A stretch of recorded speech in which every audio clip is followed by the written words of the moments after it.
Pour nous aider à entrer dans ce temps du culte, nous allons écouter l'orgue.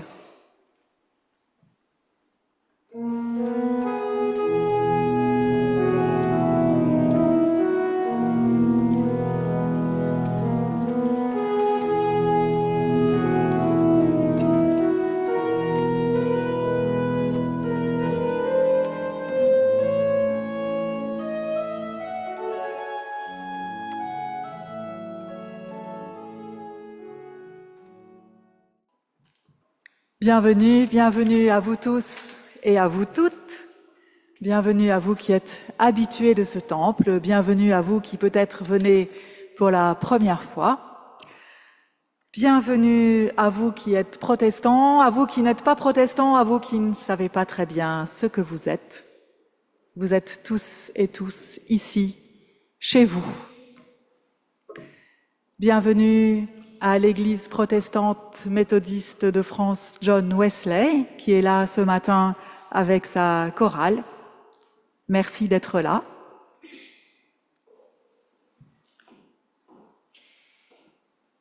Grâce au souffle du vent, le voilier escalade les vagues et traverse les océans.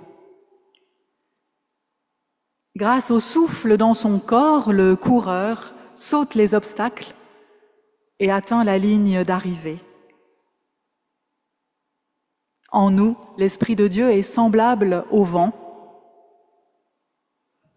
Il nous permet d'avancer malgré les difficultés sur le chemin tracé pour nous par Jésus, le Christ. Et aujourd'hui, c'est la Pentecôte. La fête du souffle de Dieu répandu sur tous les habitants de la terre jusqu'à ses extrémités.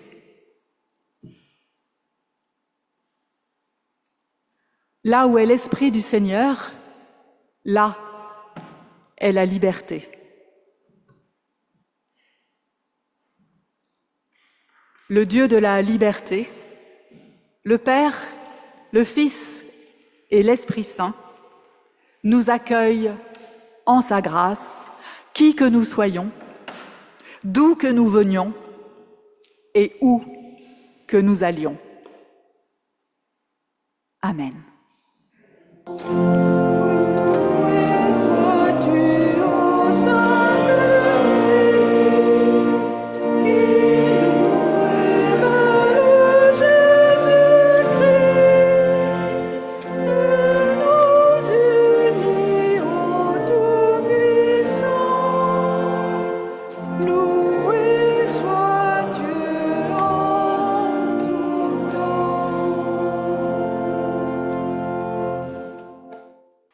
Loué sois-tu, Esprit créateur.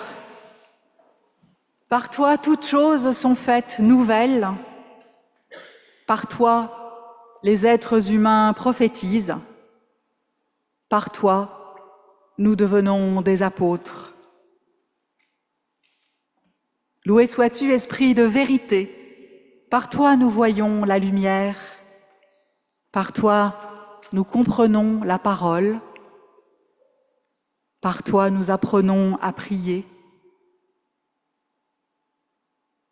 Loué sois-tu, Esprit de sainteté. Tu rends témoignage en nous. Tu intercèdes en nous. Tu nous assistes. Tu nous guéris. Loué sois-tu, Esprit de force et de puissance, Esprit de flamme et de feu, Esprit de sagesse et d'espérance.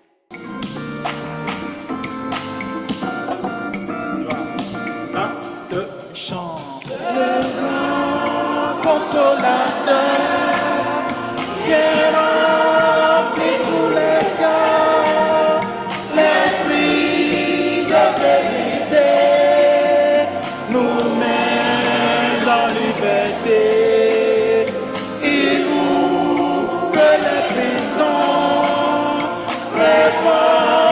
La guérison, le Saint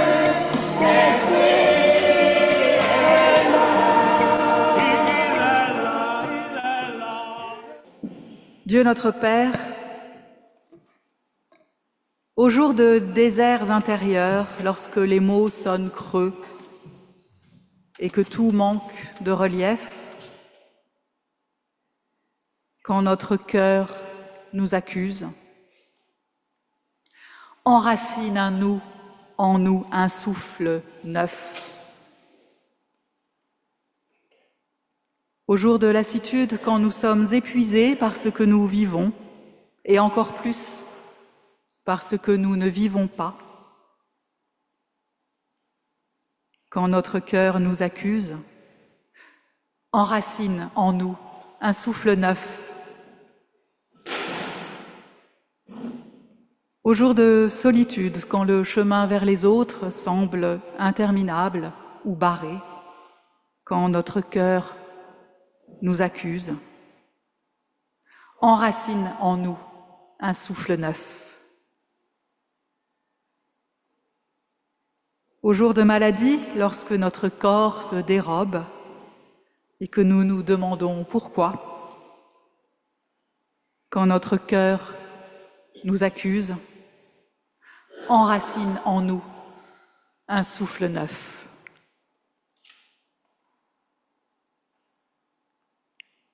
Au jour de déchirement, lorsque les eaux troubles de la culpabilité font des vagues en nous, quand notre cœur nous accuse, enracine en nous un souffle neuf. Au jour de la désespérance, lorsque doutant de toi et de nous-mêmes, nous retrouvons nos vieilles ornières, quand notre cœur nous accuse, enracine en nous un souffle neuf. Dieu plus grand que notre cœur, emmène-nous sur les ailes de ta tendresse. Il est temps de respirer plus large au rythme de ton souffle. Amen.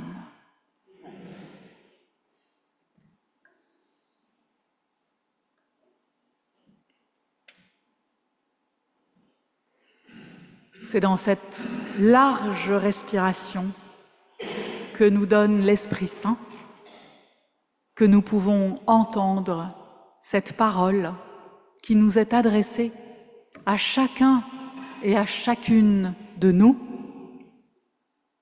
Dieu a tellement aimé le monde qu'il a donné son Fils unique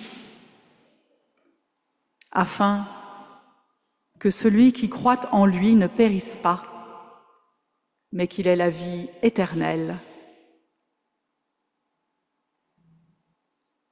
Oui, le Seigneur, par la puissance de son amour, nous a délivrés du péché, de toutes nos morts. Alors soyez certains, soyez certaines de son pardon. Amen.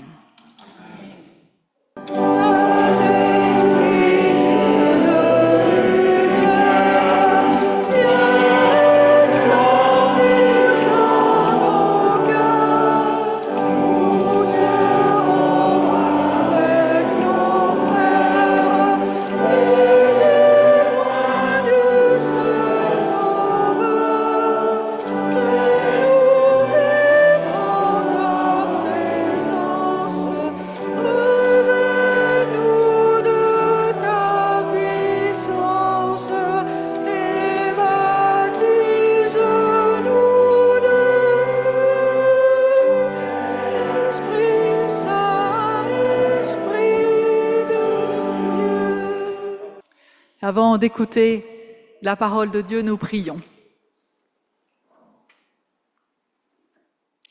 Seigneur, donne-nous le souffle de ta parole, ton esprit d'amour, pour qu'il vienne prendre demeure en nous et ainsi qu'il transforme notre vie.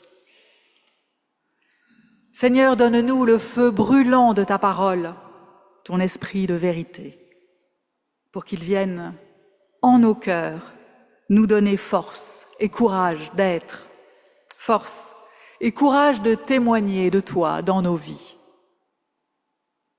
Seigneur, donne-nous par ta parole l'esprit de liberté, ce souffle de vie qui réveille les êtres humains et les invite à te suivre.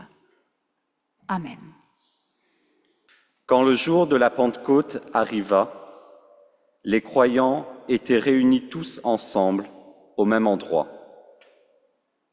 Tout à coup, un bruit vint du ciel, comme un violent coup de vent, et il remplit toute la maison où ils étaient assis. Ils virent apparaître des langues pareilles à des flammes de feu. Elles se séparèrent et se posèrent une à une sur chacun d'eux. Ils furent tous remplis de l'Esprit Saint et ils se mirent à parler en d'autres langues, selon ce que l'Esprit leur donnait d'exprimer. À Jérusalem vivaient des Juifs qui honoraient Dieu, venus de tous les pays du monde. Quand ce bruit se fit entendre, ils s'assemblèrent en foule. Ils étaient tous profondément surpris, car chacun d'eux entendait les croyants parler dans sa propre langue. Ils étaient remplis de stupeur et d'admiration et disaient : « Ces gens qui parlent, ne sont-ils pas tous des Galiléens ? Comment se fait-il que chacun de nous les entende parler dans sa langue maternelle ? Parmi nous, il y en a qui viennent du pays des Parthes, de Médie et d'Élam. Il y a des habitants de Mésopotamie, de Judée et de Cappadoce, du Pont et de la province d'Asie. Certains sont de Phrygie et de Pamphylie, d'Égypte et de la région de Cyrène en Libye. D'autres sont venus de Rome, de Crète et d'Arabie. Certains sont nés juifs et d'autres se sont convertis à la religion juive. Et pourtant, nous les entendons parler dans nos diverses langues des grandes œuvres de Dieu. Ils étaient tous remplis de stupeur et ne savaient plus que penser. Ils se demandaient les uns aux autres : qu'est-ce que cela signifie ? Mais d'autres se moquaient en disant : ils sont complètement ivres. Pierre se leva avec les 11 apôtres. D'une voix forte, il s'adressa à la foule : vous, Juifs, et vous tous qui vivez à Jérusalem, écoutez attentivement mes paroles et comprenez bien ce qui se passe. Ces gens ne sont pas ivres, comme vous le supposez, car il est 9 heures du matin. Mais c'est maintenant que se réalise ce que le prophète Joël a annoncé. Voici ce qui arrivera dans les derniers jours, dit Dieu. Je répandrai de mon esprit sur tout être humain. Vos fils et vos filles deviendront prophètes. Ta parole, Seigneur, est la lumière sur ma route, éclaire mon sentier. Amen. Je vous souhaite une joyeuse Pentecôte. Mais c'est quoi la Pentecôte ? Eh bien, c'est une fête chrétienne qui célèbre le don de l'Esprit Saint. Le don de l'Esprit Saint, on vient de le lire dans le livre des Actes des Apôtres, mais comment en est-on arrivé là ? Je passe en revue les événements précédents. Jésus est condamné à mort et crucifié un vendredi. Selon les évangiles, c'est le jour ou bien la veille de la Pâque juive. Ce vendredi soir, après la constatation de la mort de Jésus en croix, et avant que ne commence le Shabbat, pendant lequel on ne peut plus rien faire, le corps de Jésus est vite descendu de la croix et il est entreposé dans une grotte aux abords de Jérusalem. Il n'y a pas le temps, avant le début du sabbat, pour faire tout le rituel habituel que l'on doit faire sur les cadavres, comme de l'oindre de parfums et d'aromates. Et donc ce rituel est repoussé au dimanche matin, après la fin du Shabbat. Et donc le dimanche matin, lorsque les femmes arrivent à la grotte avec les aromates et les parfums, elles constatent que le corps a disparu. Et c'est le début de cette extraordinaire aventure qu'est la résurrection de Jésus. Les chrétiens fêtent chaque année la résurrection de Jésus le dimanche de Pâques. Une fois ressuscité, Jésus va apparaître à ses disciples pendant 40 jours. Et cela ancre, consolide cette conviction, cette foi en la résurrection de Jésus. Avant de mourir, Jésus avait promis à ses disciples que l'Esprit Saint viendrait pour prendre sa suite auprès d'eux. Au bout de 40 jours de résurrection où il apparaît à ses disciples, Jésus va s'élever vers le ciel, c'est l'ascension. Et avant de s'élever, il confirme une fois de plus la venue prochaine de l'Esprit Saint sur ses disciples. Et il précise qu'ils recevront de la puissance à ce moment-là et qu'ils pourront ainsi être ses témoins dans le monde entier et jusqu'aux extrémités de la terre. Voilà, cette élévation de Jésus, c'est donc la fête de l'Ascension, 40 jours après Pâques. Ensuite, le personnage de Jésus cesse de faire des apparitions, en tout cas sous la même forme, et les disciples sont renvoyés à leur chagrin et à leur vie quotidienne de juifs pieux. Or, dans le judaïsme, 50 jours après la Pâque juive, c'est la fête de Shavuot. Cette fête a donc lieu au printemps et c'est l'occasion de présenter à Dieu les premières récoltes. Plus tard, elle deviendra aussi la commémoration du don de la Torah par Dieu à Moïse. Les disciples sont donc rassemblés pour fêter ensemble la fête de Shavuot, 50 jours après la Pâque juive et donc 10 jours après l'Ascension. Et ce jour-là, l'Esprit Saint tombe sur eux sous forme de langue de feu et ils se mettent à parler toutes les langues. Et dans le christianisme, ce jour-là va s'appeler la Pentecôte. Pentecôte vient d'un mot grec qui veut dire le 50e jour. Boum, l'Esprit Saint tombe. C'est quoi l'Esprit Saint? C'est clair pour tout le monde? Je peux passer 3 pages? Là, je vois des noms, là. Bon. Moi non plus, je ne sais pas très bien. Et je ne sais surtout pas très bien le dire avec mes mots. Peut-être que déjà l'Esprit Saint, on pourrait dire que c'est l'Esprit de Dieu. Comme tout ce qui relève de Dieu est saint, l'Esprit de Dieu, on l'appelle l'Esprit Saint.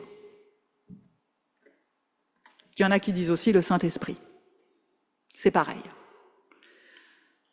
En pratique, on pourrait dire que c'est la puissance qui émane de Dieu, comme une onde, un peu, qui sortirait de Dieu et qui agit sur nous, qui nous touche, comme des vibrations qui viendraient jusqu'à nous. Vous serez d'accord qu'on ne sait pas à quoi ressemble Dieu. Il ne ressemble d'ailleurs probablement à rien de ce que nous connaissons et de ce que nous pouvons imaginer. Et en tout cas, ce qui est sûr, c'est qu'il n'a pas de main, comme nous, pour faire des choses. Et que quand il doit agir, quand il doit manifester sa présence, il ne peut pas le faire avec ses mains, il le fait avec son esprit.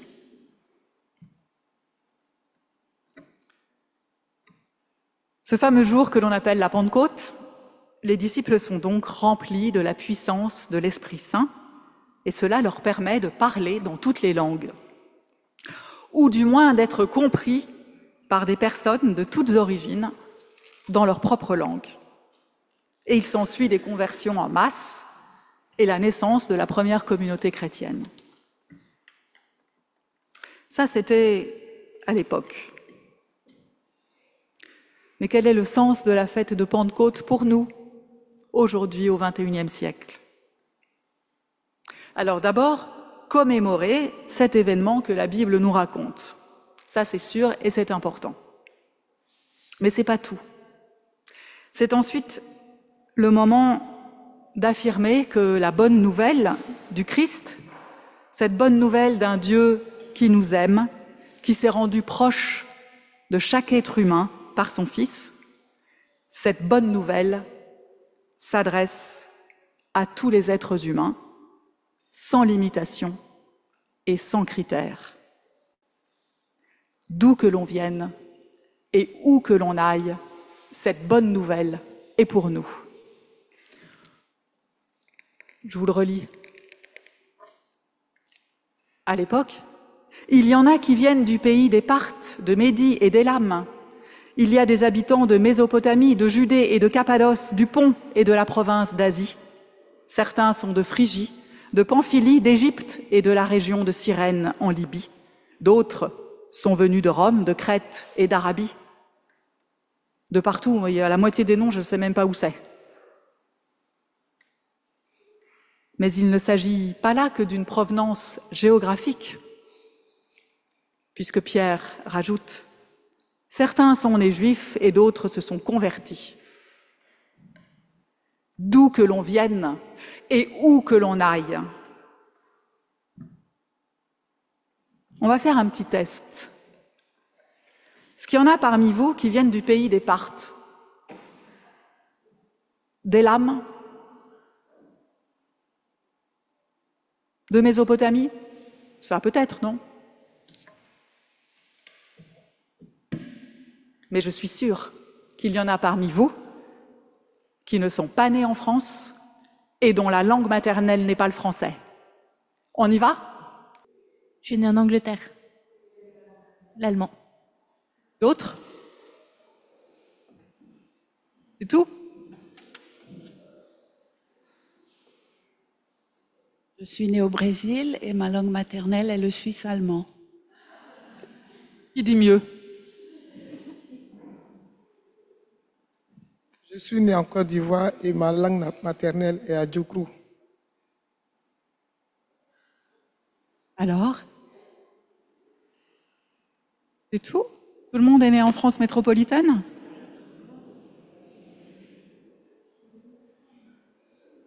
Tout le monde a dit ses premiers mots en français? Je suis un mot. Si. Je suis né au Bénin. Ma langue maternelle, c'est le fon. Super. Je suis né au Togo et ma langue maternelle, c'est le Saroué. Je suis né aux États-Unis et ma langue maternelle est l'anglais. Je suis née en Chine et ma langue maternelle est le chinois. On a fait pas mal de continents, là. Je suis née au Bénin et ma langue maternelle, c'est le Mina.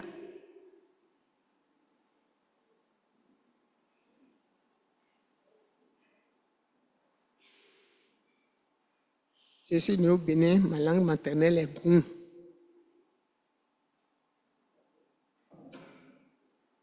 Je suis née en Côte d'Ivoire. Ma langue maternelle est Até.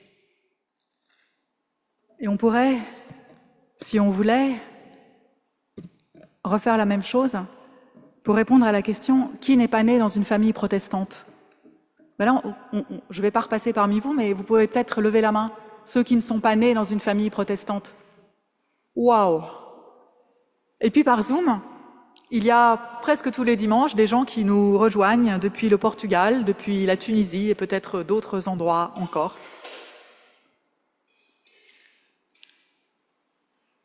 Alors les amis, l'Esprit Saint est là pour nous rappeler que c'est à nous, chrétiens, de nous adapter au monde, de parler le langage des uns et des autres, et non d'attendre l'inverse, et non d'attendre que les gens qui voudraient rejoindre nos églises adoptent le langage et les coutumes chrétiennes.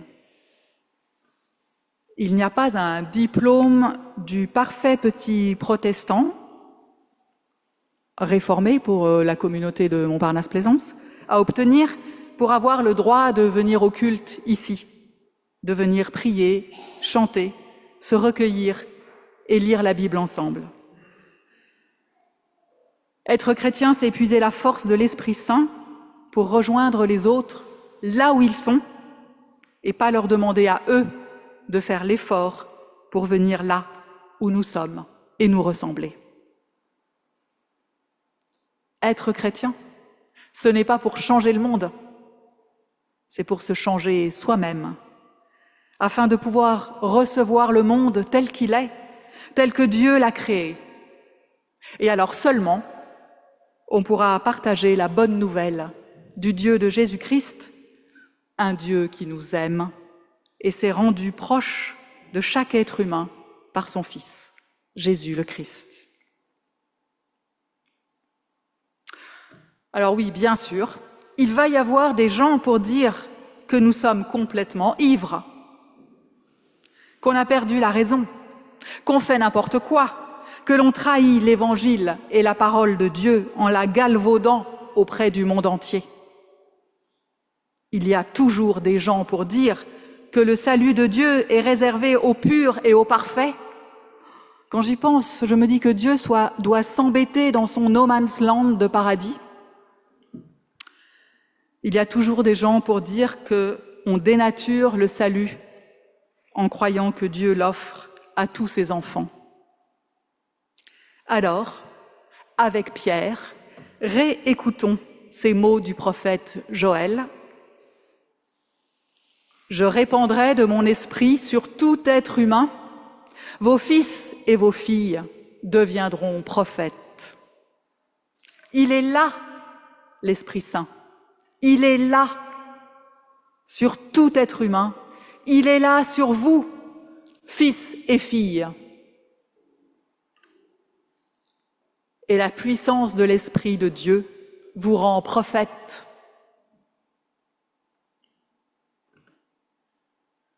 Y aurait-il des petites voix parmi nous qui disent « Moi, j'ai pas reçu l'Esprit Saint, je ne ressens rien ».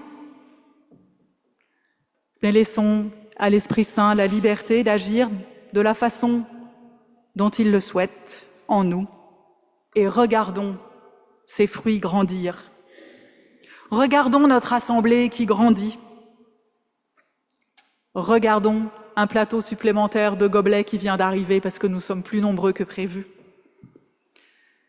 Regardons notre communauté qui accueille des personnes venues de loin, de toutes les extrémités de la terre et de toutes les extrémités du catalogue spirituel contemporain. Alors peut-être pourrions-nous craindre, pourrions-nous regretter que la paroisse ne ressemble plus à ce qu'elle était autrefois, cette paroisse que nous avons connue et que nous aimions tant. Je comprends ce regret. On aime tous que les choses se maintiennent dans un état qu'on connaît et qu'on aime. Mais quels que soient les contours que prend notre paroisse, soyez certains, soyez certaines que tout le monde y a sa place, ancien comme nouveau. Il n'y en a pas un, pas une qui sera laissée dehors. Et ensemble, comme les disciples, réunis tous ensemble au même endroit, nous venons chercher de la force dans cette assemblée du dimanche. Nous venons nous ressourcer d'Esprit Saint et nous serons ainsi les témoins du Christ jusqu'aux extrémités de la terre. Fils et filles, l'Esprit Saint est là, pour vous, sur vous. Amen.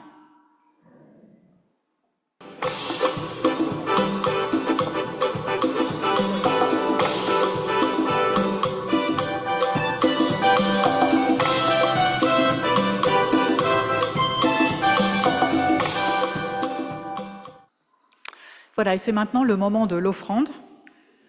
Alors on peut se souvenir que notre offrande, c'est aussi une façon de dire merci, c'est une source d'action de grâce envers Dieu. C'est un signe de nos convictions, de notre engagement, et c'est une façon de partager nos biens avec tous les autres êtres humains.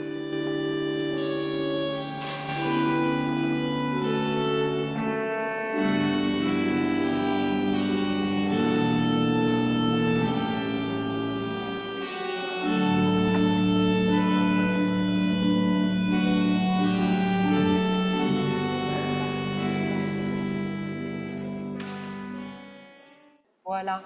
Alors nous pouvons nous recueillir dans la prière d'intercession. Notre Dieu et notre Père, rassemblés en toi, avec nos diversités, nous t'adressons notre prière. Merci pour ton amour qui nous a appelés avant même que nous le sachions et qui nous a conduits jusqu'à toi aujourd'hui. Merci pour la joie que tu nous donnes de pouvoir répondre à ton amour et que cette réponse soit offerte à tout homme, à toute femme qui recherche profondément ton nom. Père, nous te prions pour chacun et chacune de nous, présents ou absents. Guide-nous dans notre vocation, montre-nous la route à suivre et donne-nous la force qui nous manque lorsque nous hésitons. Nous te prions pour celles et ceux qui n'ont pas pu se joindre à nous aujourd'hui, quelle que soit la raison. Bénis-les où ils sont et dans ce qu'ils font.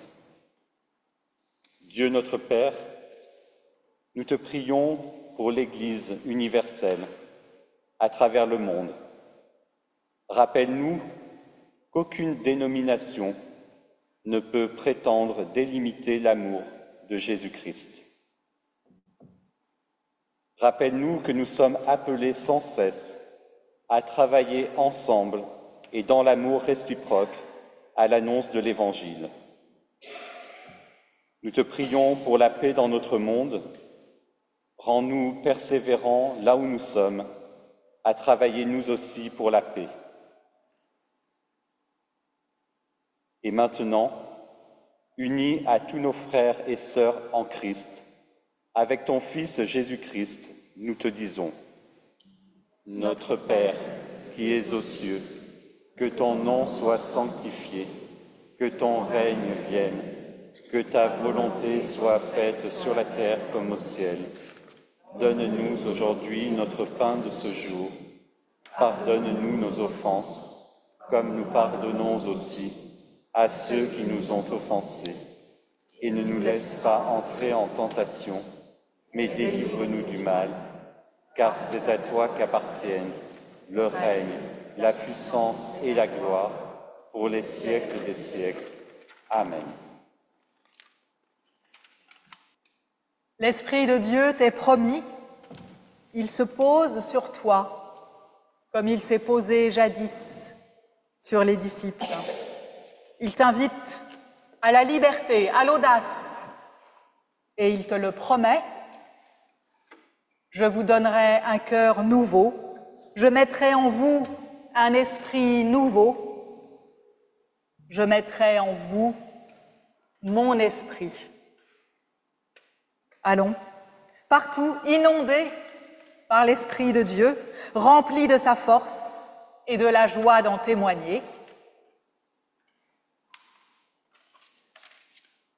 Le Seigneur vous bénit et vous garde, vous et tous ceux que vous aimez. Amen.